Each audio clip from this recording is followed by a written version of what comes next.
My conservative parents leave my brother as the sole heir because they hate my husband, but when they come back because I'm pregnant, I ask them about my brother's husband.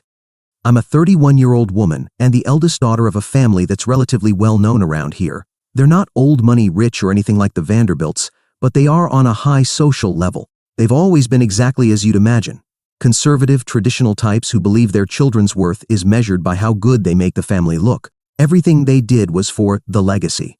I can't tell you how much I hate that word. Looking back, it's almost cartoonish how much they cared about ensuring I didn't bring shame to the family. At the time, living in that situation, I didn't have the perspective I have now. All I cared about was making sure I was perfect in everything that mattered to them. Perfect grades, perfect appearance, perfect posture, perfect hobbies, perfect friends, perfect school. It didn't matter what I wanted because, above all else, I wanted to be perfect for them. I didn't want to disappoint them. Somehow, though, I always did. Maybe I ate too much, slouched when I should have had impeccable posture, or was too loud and drew too much attention at any family event. God forbid I got a grade that wasn't perfect. Their standards were something no one could meet, but I tried anyway. I kept trying, no matter the cost. Friends, sleep, sanity. God, more than anything, I wanted to make them proud, to be their perfect daughter. With my brother, it was different. Now I know it's not uncommon, after reading many stories similar to mine, for parents, especially mothers, to favor the younger sibling. But back then, like in everything else, I lacked perspective. I just saw that I was working so hard while he didn't have to do anything. Gabriel, my brother, is 2 years younger than me. Many younger siblings look up to their older ones, and Gabriel did for a while, but he realized pretty quickly that his tears meant far more to our mom than mine ever could. His wants always came before mine. I had to work hard to be perfect, while he was born flawless in our parents' eyes. Gabriel figured this out shockingly fast, faster than I gave him credit for, really. I was the slow learner in that regard. I kept hoping that if I were just good enough, if my grades were a bit better, if I were a bit more polished, if I achieved a bit more, some switch would flip in my parents' heads, and they'd love me the way they loved Gabriel. I mean, it never happened, and the chance of it happening shattered when I was 17, and they found out, well, that I liked both boys and girls. I wasn't the one who told them. It wasn't something I even talked about openly. I wasn't ashamed of it, not really.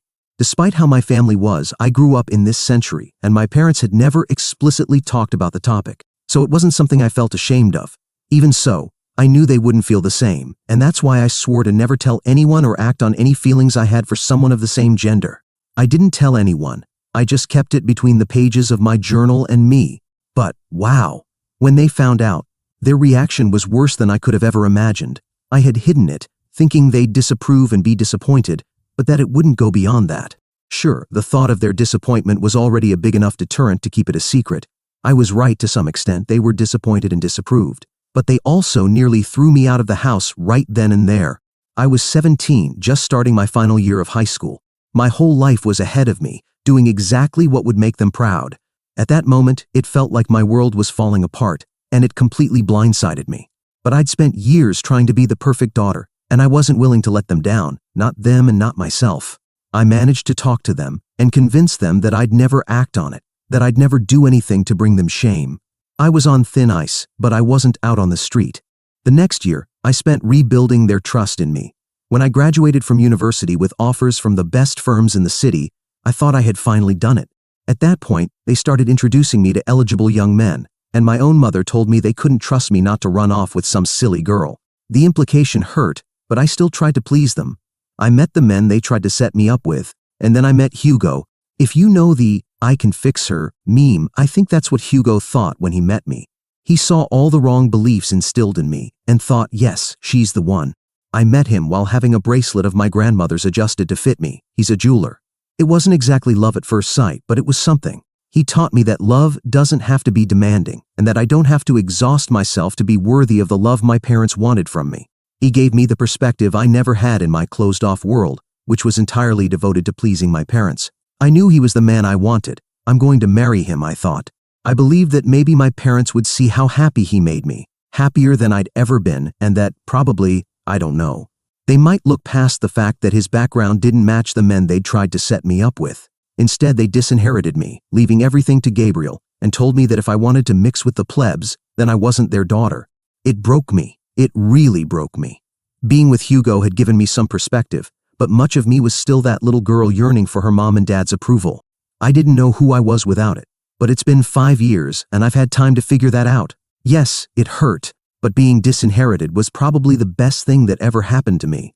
I'm no longer the girl trying to achieve a perfection I could never reach. I mean, I'm human. Hugo helped me realize that, along with a very good therapist.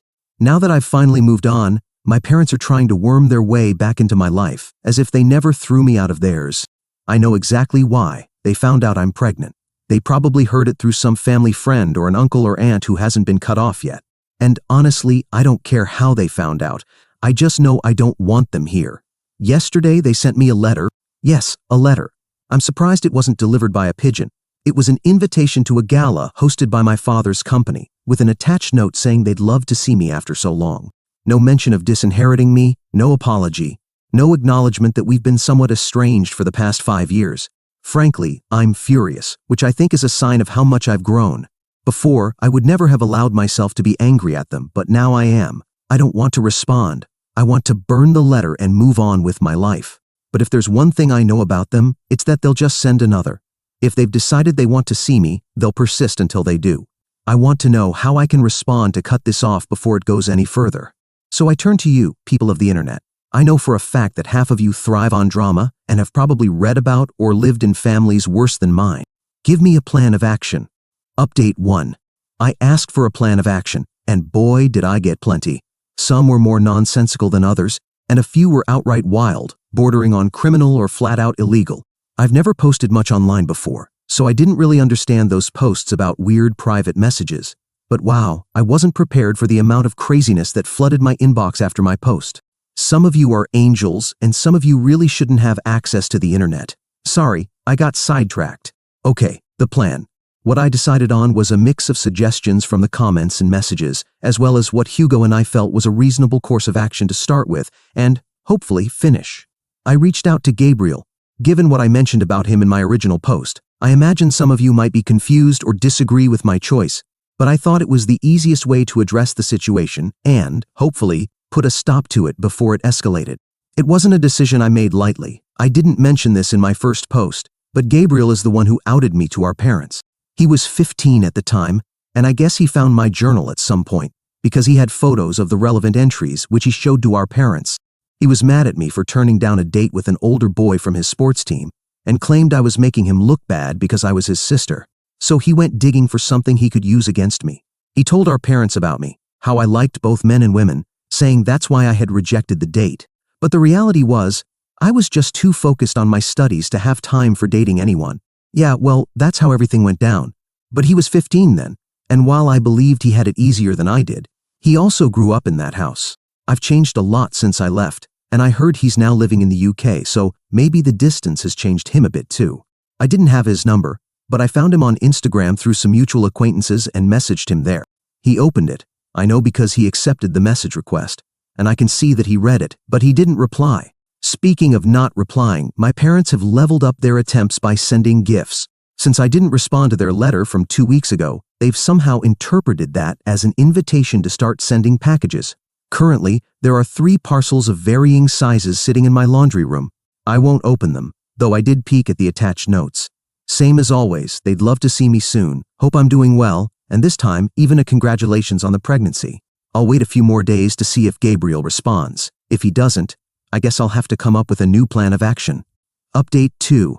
Well, yes, in a very surprising twist of events that makes me extremely grateful for creating a throwaway account and using fake names, folks. Gabriel has a boyfriend. Yes, let me explain how we got here. Hugo and I were invited to my cousin's birthday celebration. I've distanced myself from most of my family after everything that happened, but many of my cousins on my mom's side reached out, and we've reconnected since then. Some relationships are still a bit shaky, but they're there and improving. When Hugo and I were invited, we were assured my parents wouldn't be present. Sure enough, a little over an hour into the party, they showed up. I wanted to leave immediately, but some of my cousins pulled me inside the house, away from them.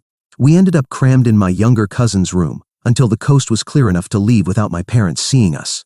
But naturally, when you put several people in a room, gossip inevitably starts. And that's how we found out about Gabriel. Some of my cousins are still in contact with him, though they say he's practically vanished for everyone since moving to the UK. One of them mentioned that they were checking his Instagram one day, hoping to see if he posted anything new. He hadn't, but they checked the photos he'd been tagged in, and that's where it got interesting. There was a tagged photo that disappeared barely 5 minutes later. Luckily, my cousin clicked on the profile before the tag was removed. They showed me the profile of the man in the photo. His name is Bo. Clearly, Bo is some kind of model or influencer. He posts a lot, sometimes twice a day, documenting his life in the UK. And based on many of his posts and captions, Bo is married to Gabriel. I'll give you a moment to process that. I needed several moments. I was completely frozen. I didn't know what to think. It was like my brain short-circuited. Gabriel, the boy who outed me to our parents and even used slurs he probably didn't even understand, has a husband. He's living on a completely different continent, married to a man. I think I finally understand why he hasn't responded. I contacted him through Instagram, the same place where our cousin stumbled across his little secret. He's probably worried I found out or already knew. He's probably just as scared as I was when our parents found out about me, just as scared as I was at the idea of anyone discovering my relationship. Don't get me wrong, I'm still completely shocked by this revelation. But I think maybe, just maybe, what I hoped would happen by being away from home and giving Gabriel some space really has happened. Maybe the distance has given him the time and space to figure out who he really is. I'll update you when I have more news. Update 3. In light of what I discovered just 3 days ago, I decided to try contacting Gabriel again. He had accepted my message request, so even though he didn't reply before, I wasn't limited to just one message. I wrote and rewrote what I wanted to say several times, but in the end, I opted to tell him I was just looking for some support in getting our parents to leave me alone. I didn't congratulate him on his marriage or mention it because I knew how vulnerable that might make him feel. Well, this time he responded, and as some of you predicted, it wasn't kind. His reply was harsh. He told me he had absolutely no obligation to support me, and that I should be grateful our parents were even trying to contact me, especially since they wanted to be part of their grandchild's life. He added some nasty comments saying they thought I'd never give them a grandchild because I was a insert disgusting slur here. He also said I should thank them for being willing to overlook the fact that I married a nobody from a backward country. First of all, for context, Hugo's family is Argentine. His parents moved here right before he was born, so he's American by birth but incredibly proud of his roots and heritage, as he should be. This was something my parents held against me when I told them about him. In addition to not coming from a respectable family in their eyes, his parents were immigrants. My parents' attitude toward Hugo and his family was one of the reasons I was finally able to break away from them. Gabriel, at that time, repeated what my parents said, but I thought that maybe, with the distance and the fact that he was married to a man, he had finally left our parents' opinions behind. Clearly, that was just a naive wish. Gabriel reaffirmed everything our parents had said back then. Somehow, despite the life he's living now, he was still spouting racism and the same nonsense our parents had instilled in him. I was very close to confronting him at that moment through Instagram messages, throwing everything I'd discovered about him right in his face. I wanted to tear him apart for what he was saying about me, about my husband, and about his family, those nobodies from a backward country who took me in as one of their own when I was disowned. These are the people I now consider more family than the ones who brought me into the world. But I knew that arguing with him wouldn't get me anywhere. His vile words actually gave me permission to do what I might otherwise have convinced myself not to do. He gave me the final move in my plan of action, and I wasn't going to waste my breath on him.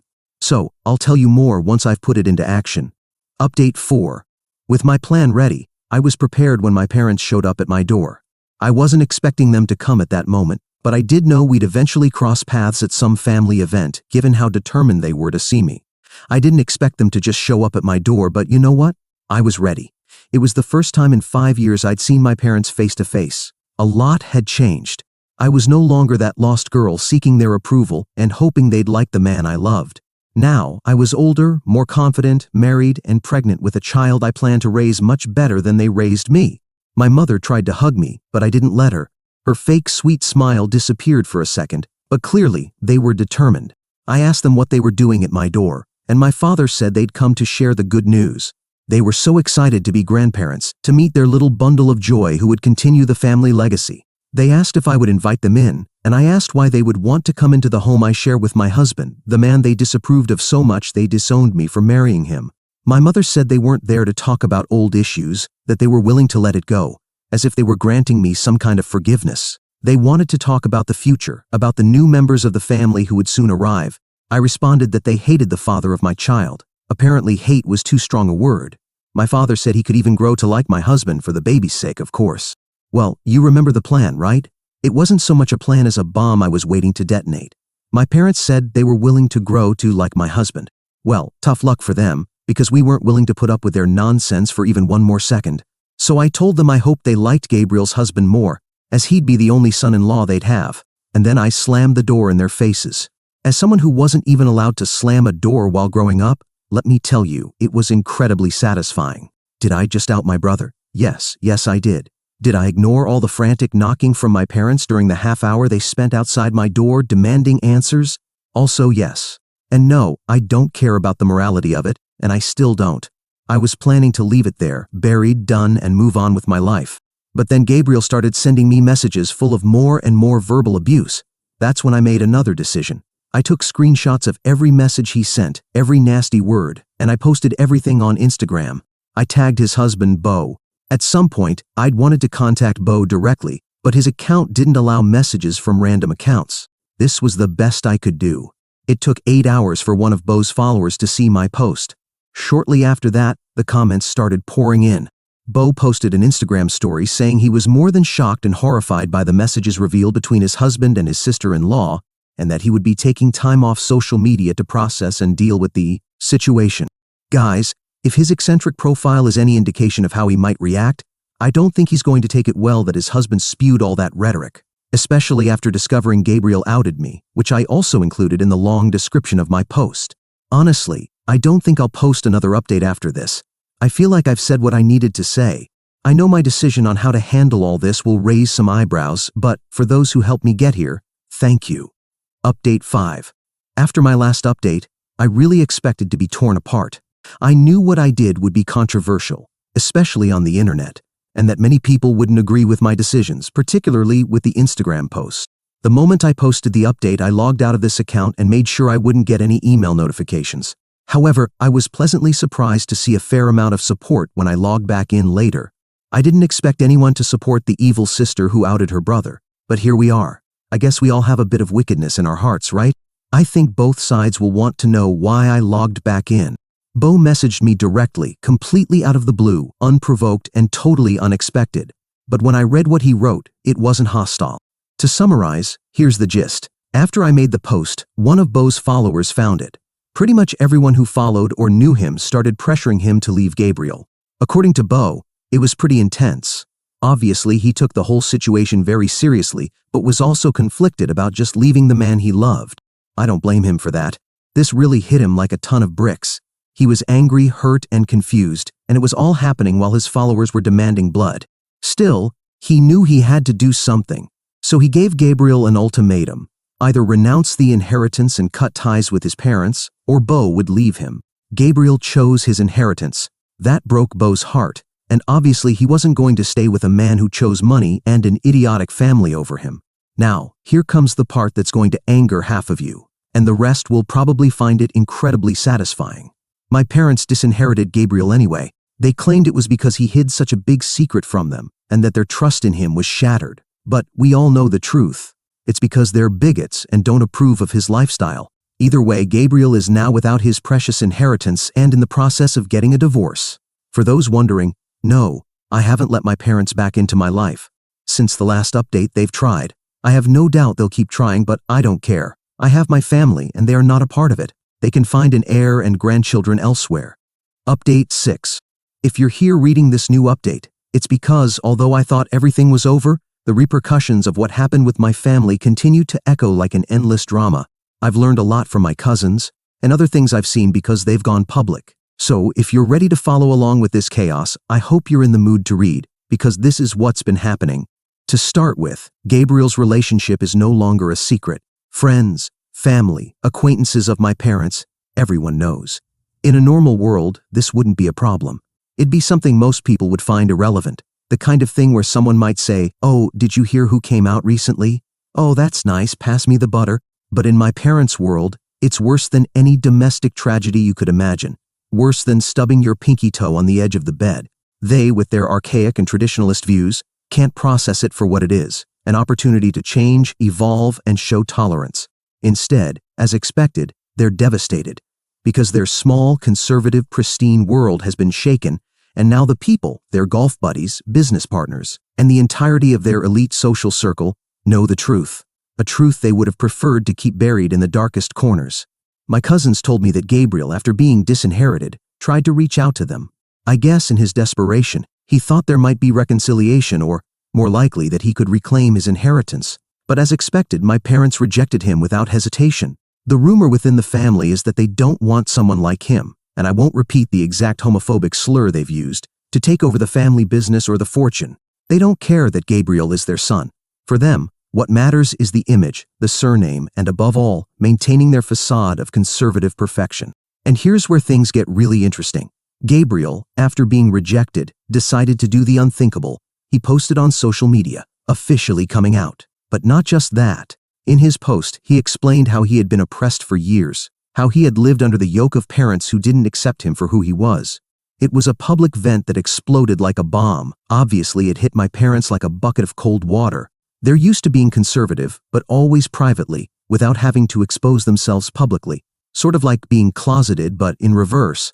And here was their son, revealing to the world not only his sexual orientation, but also the attitudes and treatment he had received from them. All of this went from being a secret to becoming a public crisis. And the worst thing for them wasn't the revelation itself, but the blow to their image, to their reputation. Because for people like my parents, the most important thing isn't the truth or their children's feelings. It's what others think. It's not as if the family business had a primarily LGBTQ+ audience, but the impact was felt nonetheless. The company's sales have dropped this past quarter, and I don't think it's a coincidence. It might be due to the bad publicity, or simply because people have realized what kind of family is behind the business. Competitors have begun to capitalize on the situation. In fact, my cousins told me that some of the competitors' ad campaigns have been quite creative, indirectly referencing the scandal without naming names, but clearly taking advantage of the moment to gain ground. Of course, I'm not going to go into details about those ads because I don't want to reveal who I am. But trust me, it's pretty clear that the competition has found a subtle but effective way to highlight what's happening with my parents and their business. As for Gabriel, I would have liked for him to feel what I went through when they threatened to throw me out of the house, but of course, he doesn't live with them now. Still, losing the inheritance? I think that's even worse for him. Meanwhile, in my personal life, nothing particularly dramatic has happened. I'm still focused on my family, my pregnancy, and my life with Hugo. My parents have tried contacting me again since the last update, but, as always, I've ignored them. I have no interest in giving them space in my life or in the life of my future child. If they want grandchildren, they can look elsewhere. It would be ironic if their desire for a grandchild leads them to finally accept Gabriel, if he ever has kids of his own someday.